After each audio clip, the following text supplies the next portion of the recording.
Through his foundation, Bill Gates has helped to fight AIDS, tuberculosis, and malaria. Well, today at the World Economic Forum in Davos, Switzerland, he announced that his project called CEPI, or the Coalition for Epidemic Preparedness Innovations, has $460 million.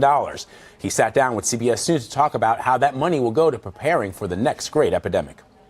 The idea is to take a new way of building vaccines that could let us develop in less than a year a novel vaccine. They're called DNA RNA vaccines, and so we'll fund a few projects to build specific vaccines, but not only will we get that, we'll prove out that these platforms can work, we'll understand the regulatory issues, and it gives us a chance of being able to respond in time when the next epidemic hits. Bill Gates is backing the first high-altitude experiment of one radical climate change solution, creating a massive chemical cloud that could cool the Earth. It's called solar geoengineering, and it's highly controversial. It would look something like this. Thousands of planes would fly very high and use nozzles to inject millions of tons of light-reflecting particles into the stratosphere. It would create a thin chemical cloud of those particles around the whole planet, blocking some sunlight from reaching the surface.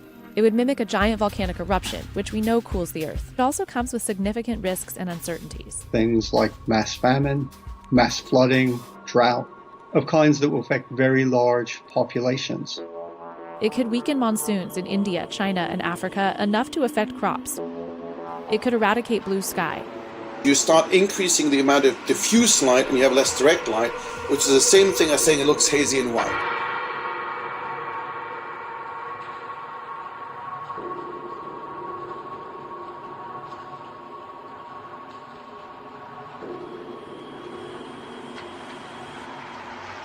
It's an all-out effort, like a world war, but it's us against greenhouse gases.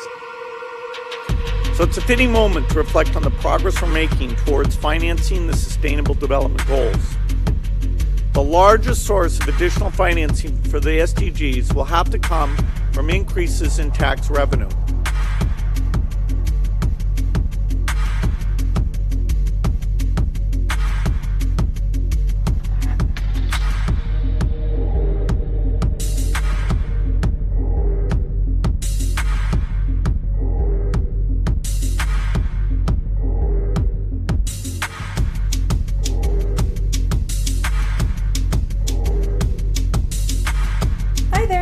My name is Michelle Eggert, and I'm the CEO of BioMilk.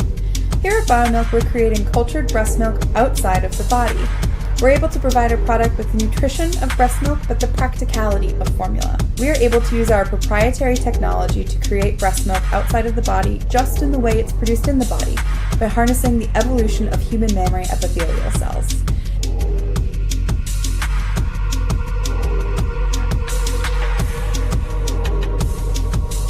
Well, yes, your carbon footprint will go down dramatically if you don't eat meat. But one way to do that is to be a customer some portion of the time of these new ways of making ground beef that people like Beyond and Impossible and others are bringing out.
I'm Dakota Gruner. I'm the Executive Director of ID 2020.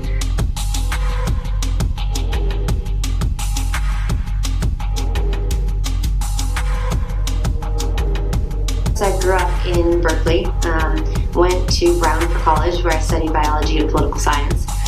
Went and did a stint in management consulting where luckily I ended up doing work mostly for the Gates Foundation, so it tied directly into what I was interested in doing. In 1998, Dr. Zabin became the founding director of the Bill and Melinda Gates Institute for Population Control.